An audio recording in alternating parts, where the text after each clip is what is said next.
What's going on, guys? So we're here to review episode 2 of season 4 of Gotham. And I don't know about you guys, but did it feel like not a lot happened in this episode? Maybe I got that feeling because yesterday I did a trailer breakdown for, a hero trailer.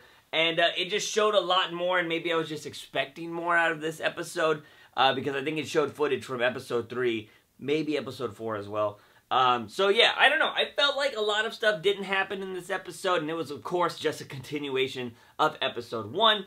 So this was a continuation of episode 1, and we started off with Scarecrow, and that's basically what this happened. It started off with, Gordon and everybody going to the Scarecrow house, and we found that one guy that got sprayed at the end of episode 1, hanging from a Scarecrow thing, and he was like, "He's coming! Scarecrow!" From there, we find out that Scarecrow is going back to the psych ward, and he is going to, spray the warden who, fucked his life up for 3 years or whatever like that. He sprays him, and he's talking to him, and he's all like, "I overcame my fears, you need to overcome yours," blah, blah, blah. We found out that clowns is the ward's fear, and, we see this crazy clown guy, and then that guy starts shooting everybody that works at the psych place because he thinks they're clowns, and, then he becomes one.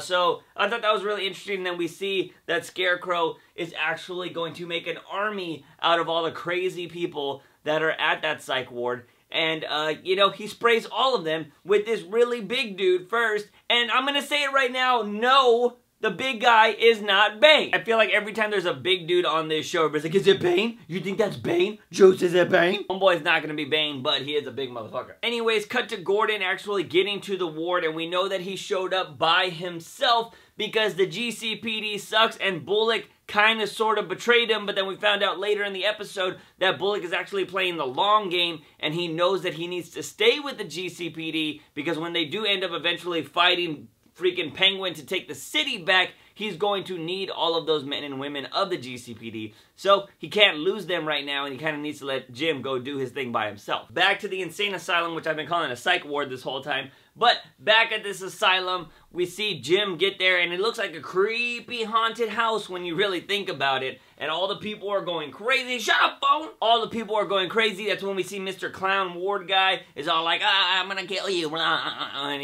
freaking Gordon punches his lights out and all that jazz, and he's gonna shoot him, but then he runs away. And then we see that Scarecrow is watching Gordon from the monitors, and he lets the freaking door open, and you see all of these other crazy people running towards Gordon, and of course, he's got to fight him, he's got his guns, he shoots it, and they all run away all scared and all that crap. So he goes, and he tries to find Scarecrow. That's where Scarecrow gives his whole little speech in that, oh, wait, no, that was the first part. I was going to say it's when he's screeching it against the door, and I was just like, when I was watching that, I was like, ugh, because, screeching and metal, ugh. What actually happened was Scarecrow behind Gordon knocks him over, and he sprays him in the face to see what he's afraid of after, he says, "You killed my father," all that jazz. So that was kind of cool. And what happens is we see Gordon's fear, which is Lee killing herself, or Lee leaving him, or Lee not loving him, is basically what his fear is. And of course, Gordon gets through it like that. He's like, "She would never do that, blah, blah, blah." And he just gets out of the fear toxin, which kind of pissed me off. But if they're playing the long game with this, it still pissed me off, though. Same thing with Penguin. How did Penguin get out of the fear toxin so fast? Was it water? Did he splash some water on his face and he was fine? That kind of annoyed me in this episode, that the fear toxin was so weak for certain characters, but it seems like it's making other characters really crazy with it, so I'm like, Anyway, Scarecrow's freaking out because Gordon got out of the fear toxin. He's like, "It's impossible. You have to overcome your fears and blah, blah, blah, or become your fears or whatever." And he's all like, "No, there's always a choice." And then, of course, there's that little scuffle. Scarecrow ends up going to where all his people are, and he's like, "There's the monster." Everybody tries to kill freaking Gordon. And, of course, he, ends up figuring out that water is what saves you from the fear toxin. And, yeah, that was interesting and kind of anticlimactic in my eyes. But he ends up beating the big dude who's still on fear toxin or just likes to kick people's ass. And that's pretty much where it ends for Gordon and Scarecrow. Scarecrow escapes, of course, because we need to see him in later episodes. And then Gordon ends up going to the GCPD and getting in Penguin's face because, you know, Penguin was all like, we had a deal, and blah, blah, blah, blah. And, you know, there was just some pointless crap going on there between them because, you know, they need to build some stuff. And then Bullock and Gordon go have a beer because they're still kind of friends there. That's when we find out that Bullock is playing the long game. And that is when Bullock's like, man, I wish Falcone was here. He had an organized crime. He was awesome, which is what I mentioned in that trailer breakdown we did recently. Because, you know, Falcone had organized crime. Like, it wasn't that everybody could do whatever they wanted as long as they had a license. No, he did crime within the law, or not within the law, but like with real laws happening. If you got caught, you got arrested. It wasn't this loophole bullshit. So Bullock was talking about how there was like, you know, those criminals with honor, and you know, Gordon was like, oh, we should go back to that. And Bullock's all like, no way, he'll kill you. And so we know, of course, Gordon is going to see Falcone in the next episode. You see that in the previews, and he's going to meet his daughter, who they're going to...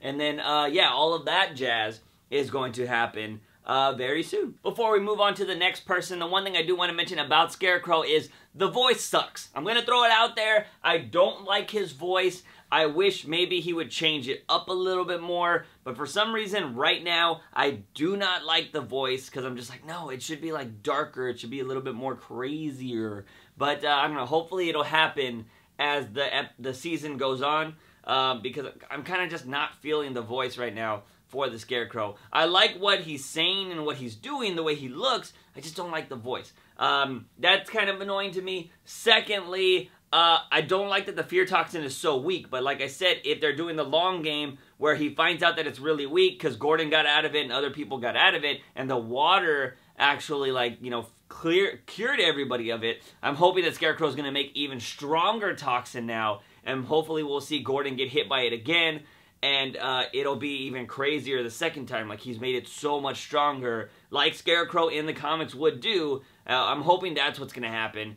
And, you know, he'll just keep making more and more shit to make it even worse and worse and have, like, bigger trips. So that's kind of what I think they are going to do with the character. But it is very, right now, not really feeling it. Although Scarecrow's a badass, I just don't like the fear toxin being weak and his voice. Moving on, we saw the return of Barbara. And man, like I said, this might be the season where I actually start liking Barbara. If she's finally got this solidified, like, I just want to be the queen on Gotham, I just want to be on top, but now she's going to have like a legit business, she's going to be more of a threat, kind of assassin kind of thing. I can like this Barbara because they're not trying to push another character on her. Some of you people are like, they were never going to do that. I think you guys are crazy for not thinking that they weren't trying to make her Harley Quinn. But yeah, whatever. But if Barbara does stay this way, they are kind of making her character, I'm all about it. But we saw that freaking Tabatha and Selena got invited to this house by these little fancy cards, which I kind of want some myself. But yeah, they got these fancy little cards, and they were like, alright, let's show it up. They show up to this spot, and the lights turn on, and it's Barbara, and they're like, bitch, I thought you were dead. Like, how? I saw you die. And, yeah, so they're freaking out, and then, of course, Tabatha wants to kill Barbara again, and she's like, do it. And, you know, Barbara gives her whole spiel about how they could be back on top. She shows the freaking John Wick, you know, freaking doors, like, opening and all these guns everywhere. And then she wants to start a business within Penguin's whole little crime, like, freaking card thing where those people are going to need guns. They're going to go to Barbara to buy them. And they're actually going to be able to find out what everybody is doing in Gotham, and that's how they can get back on top. Of course, Tabs is not about it. Selena's all like, damn, this would be kind of cool. But so she's got to go talk to freaking Tabs about it. They do end up talking, and she's all like, yeah, you, me, and Barbara could be badass. We'd own this city. Freaking Ivy shows up real quick, and she's all like, you know, she just wants to be a part of it too.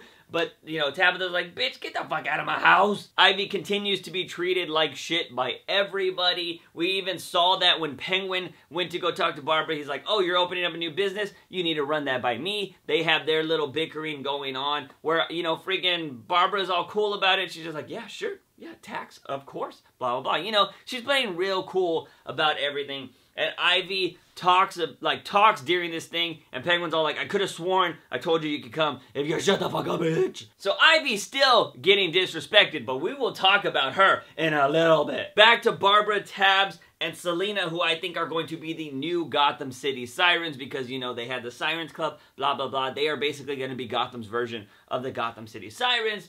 Well, what's going to happen there is Selena told Barbara that she needed something in return or Tabs needed something in return to show her trust, and she was all like, bitch, I want your hand. I'm going to cut your hand off. And freaking Barbara was like, cool, go for it. Just do it right now. Like, if you need to do that, that's fine. It's fair game. You can tell she was a little bit hesitant, but she was like, all right, I need you to trust me, blah, blah. Of course, she doesn't cut her hand off. She was like, all right, I'm going to trust you. I'll start on Monday because I need the weekend off because, you know, I got plans. We're going to go get some pizza, kick some guys' asses. I'll start on Monday. Then we got that scene of Barbara just like, oh shit, like I almost got my hand cut off. You could tell she was a little bit worried, but not too much when she was doing the whole thing and the way she's been holding her whole demeanor. It seems like she's still kind of scared, but she's really got way more confidence now. And I think the reason why is because if you didn't pay attention during that whole segment with Penguin, she says it's a long story. Or no, I think she mentions that to the girl. She's like, it's a long story about how she's still alive.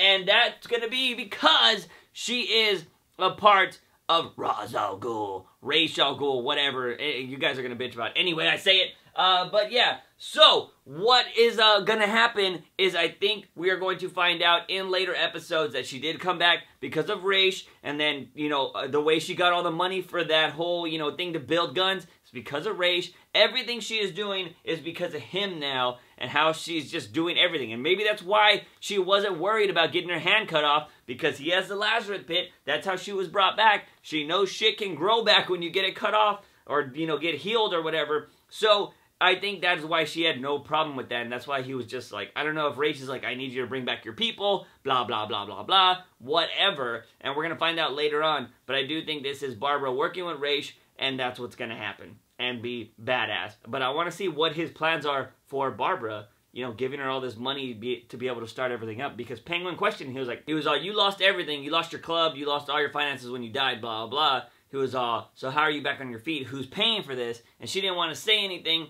And he was like, I'll find out. So, you know it's going to be a bigger player. It has to be somebody bigger than Penguin. Who's bigger than Penguin? Ra's al Ghul. Moving on to freaking Bruce Wayne, a.k.a. gonna be Batman someday. So, yes, Bruce Wayne in this episode, we started off in a freaking cell because he got caught by those cops saying that he fell through the roof. I love that they were using Wayne Enterprises' most expensive and best lawyer to get him out, and it's just this guy like blah, blah, blah. So you know that Bruce can use his money to get out of these situations, but Gordon comes, he's like, that's not necessary, lets him out, because Bruce uses the, you know, excuse of like, I was looking for Selena, Kyle, and that's why I fell through the roof, blah, blah, blah, blah, blah. And so it's interesting that, you know, he's starting to use excuses that he needs, or like, you know, oh yeah, well, I love Selena, I'm looking for her, blah, blah, blah, blah, blah. And that's kind of just all of that stuff. It's very Batman to do. But then we see that, you know, after that, Alfred's all like, you could have broke your neck, blah, blah, blah. He mentions, he was like, what, if you could take on like 5 dudes? He's like, yeah, if I could, which you know that Batman's going to be able to do that later on. It was just so much like little Batman things happening in this episode. We see when he's talking to Alfred, he's like, Alfred, when I'm out there, I feel even more alive. I've never felt more alive is what he says actually. And that is something that goes into like the mythos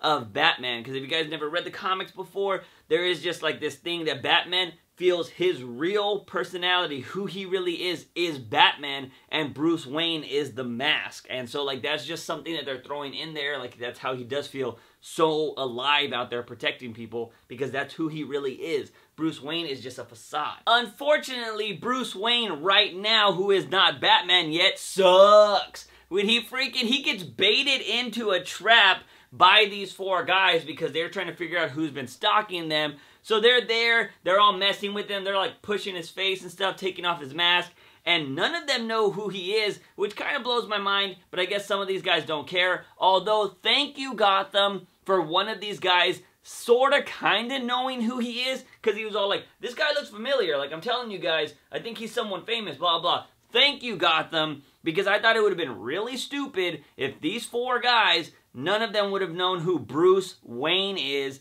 the biggest person in Gotham. So thank you for doing that, writers. That was awesome. And then, of course, he ends up, you know, there's a gun in his face. He ends up throwing it away. He looks around the room very Batman-like, and he gets what he could use to escape. And that we see the first ever grappling hook from Bruce, a.k.a. gonna be Batman soon. And he breaks out the window, which was really awesome.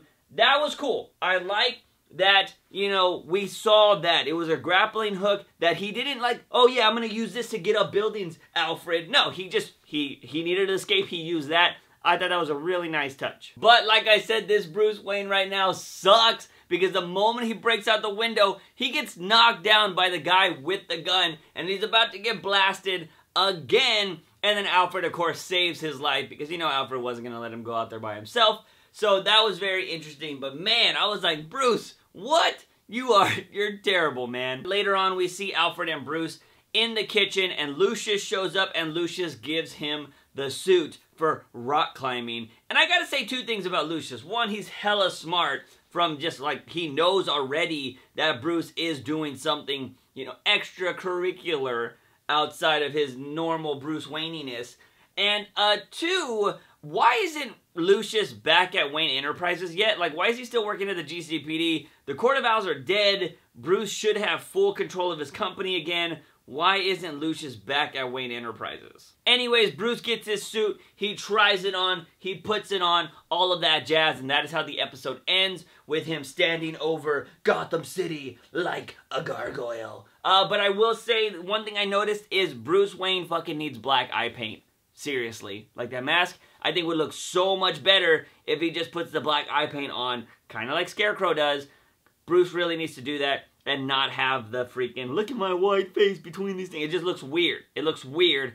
Finish it off. Make it all black so people can't see what you freaking look like, dude. Alright? Do it! Lastly, we are going to talk about the best thing in this episode. That's right. That is right. I think this was the best thing that happened in this episode. And that is Ivy going to the potion master, or whoever that guy was, using her stuff and getting these, like, forbidden potions or whatever that he had in his safe. And she ends up just chugging these things. She's like, yeah! Because she's tired of getting pushed around. She's been disrespected for 2 episodes. And she's just like, I'm done with this. And that guy, when she chugs those potions, he's all like, no, they're too strong. It'll get in your blood. It'll get in your DNA. All of that jazz is what they say. And, oh, are we about to get freaking Ivy, power Ivy, that can control plants and be like, ooh, a tree. Here's some roses. Corn. Like, I want to see that Ivy finally show up in this show. And like, oh, I'm hoping that maybe she's going to mature a bit. She's not going to be as, like, you know, so ditzy as they kind of play her off as in this show. I'm kind of hoping that we're finally going to get Powers Ivy. Because, man, it would be awesome. Like, I wanted that to happen originally. I mean, I had this idea of they should have had her fall into a bunch of chemicals and stuff that made her grow instead of that whole guy that aged her like 10 years or whatever.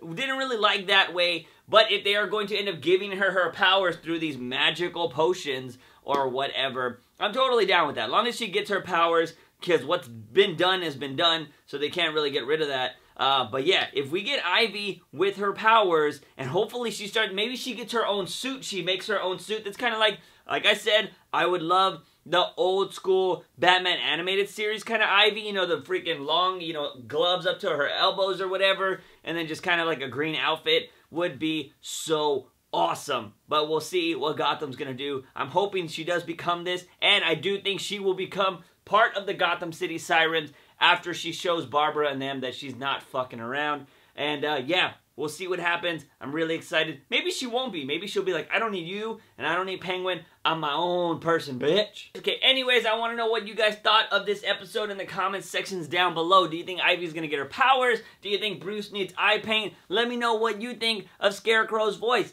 Let me know all of it in the comment sections down below. Guys and gals, don't forget, if you ever want to support the channel, you can check out the Patreon like these awesome people did. Or, we also got merch going on right now. Definitely go check that out because there's some new Juice from the Box pillows. And we're about to launch some zip-up hoodies that are Justice League that look kind of sweet. Those will be up in the next couple of days or something like that. Definitely come back and check those out. Also, you can hang out with us on Twitch. There's going to be a stream tonight. Sorry, this is where we do all of the freaking announcements for things.